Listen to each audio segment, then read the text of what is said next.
Question. You are doing an analysis on a hotel with a sloped roof in Alaska, and the customer is asking about how the PV system is affecting snow loading. What is the best response? A.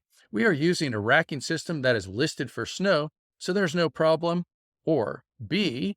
We will have to use an engineer to determine the details. C. Snow slips off PV, so it will not be a problem. Or D, snow is a live load and live loads do not have to be considered since they are temporary. So this seems like a pretty straightforward question. It just wants to know about snow loading. It doesn't really seem to have anything special to do with a hotel or any other building. It is a commercial building, so commercial buildings typically require more engineering than residential, and that's always up to the building department.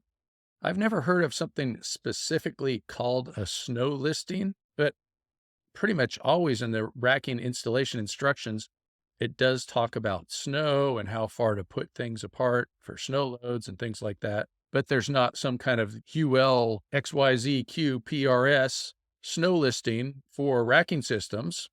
So that's probably not the right answer. It might be a second right answer though, like the next best thing. And then B looks pretty good. We'll have to use an engineer to determine the details. That sounds pretty good to me. Snow slips off PV, so it will not be a problem. That's oftentimes the case, but we're talking about Alaska here. And I've heard that Eskimos have in their language perhaps hundreds of words for snow. There's so many different types of snow. If you live where it snows, you might notice that. And it does occasionally stick to the PV, especially right after a snow. It oftentimes slips off. But I have seen it where it kind of got all frozen up and messy. It's just not commonly what happens. The next thing, snow is a live load, and live loads do not have to be considered. So snow is a live load. That statement is true, but live loads do have to be considered pretty obviously. Live loads are temporary. That's a true statement, but you would have to consider live loads, especially snow loads. So if you're in snow country, you have to consider that. So it looks like B is going to be the right answer. Let's start talking about some of the topics here. And so I used to live in Alaska. My brother is actually a moose biologist. So I've seen a few moose myself. Did you know that the moose is the #1 deadliest animal in Alaska? Kills more people than grizzly bears. Don't get between the mama moose, they call that a cow, and her baby. Even if it's up there on the roof clearing off snow, which this moose is obviously doing. And so you can see how snow piles up. It could become quite a load. And in snowy areas, even without solar, it can be a concern. And if they get some kind of record snow, they can run into a situation where people actually have to go up on the roof and clear the snow. Might even be snowing. So it's kind of a good job for people to go clear roofs off when it's snowing. Could make it a little bit more difficult with a PV system. And a PV system adds weight to the roof. You should probably be able to figure out how to calculate that weight. If you were taking a different NABCEP exam, like the PV installation professional, they might give you the weight of all the individual components, tell you how big the system is, how many penetrations, and then make you calculate the weight per square foot or per penetration. It's just math. Probably something that you would be good at because technical salespeople should be pretty good at math. And that would also be something that would have to do with designing PV systems. So if you took the PV design specialist certification, I recommend taking all the certification exams, getting all those letters after your name. It's a good thing. And so here we're showing an article, and it's actually that same article that we were just looking at, but a little bit further on. And so we're showing buildings that actually collapsed. And so you can have all of these things going on with snow. So a particular city, such as Anchorage, might require a design load for 40 pounds per square foot. And then here we're talking about 20 pounds per cubic foot. Those are things that you should be able to figure out, do calculations, like, if you've got so many feet tall, you figure out your cubic feet, figure out your pounds per square feet. But snow density can change. So in certain times, like here, we're talking about the early winter, the snow is dry and light.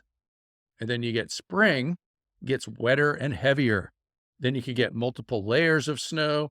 The heat loss from the building can melt. Then it can refreeze and create ice. can get kind of heavy.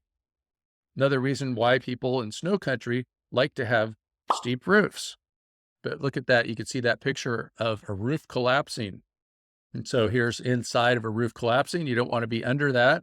I'm sure you would hear some noises before the roof collapsed. And so it's really important too, especially when you're in snow country, to double check and make sure that the roof is strong enough in the first place. Like I said before, there's some roofs that collapse even without putting solar on it.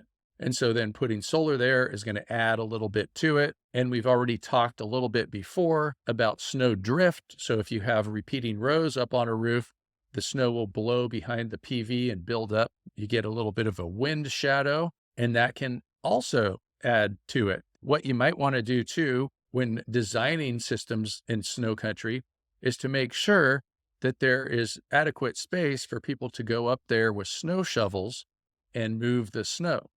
In fact, when you're building the system, you could even tell the customer that you've done that. That might help sell the project because they know that you're paying attention to things. You could even offer services where your solar installers, who obviously are not going to be working when there's 20 foot of snow on a roof, or they're not going to be working installing solar, probably not. And then they can come up and clear off the system. It would be a good service, and it would also make the customer comfortable. So here we're just showing the weight of snow just from a newspaper article here.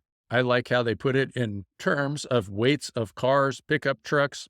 Looks like we have a Prius and a Dodge Ram over there. So we have the fluffy snow as just one pickup. And then we can go to wet snow over here, 3 pickups, triple the weight of the snow. And we're only talking 12 inches of snow here. 3 pickups is 12 inches of snow. And of course, that's over a certain area. So additionally, don't put your pickup on the roof when it's snowing. I think that's what we're trying to tell you here. So you got it? Especially in snow country, you want to see some engineering for commercial roofs.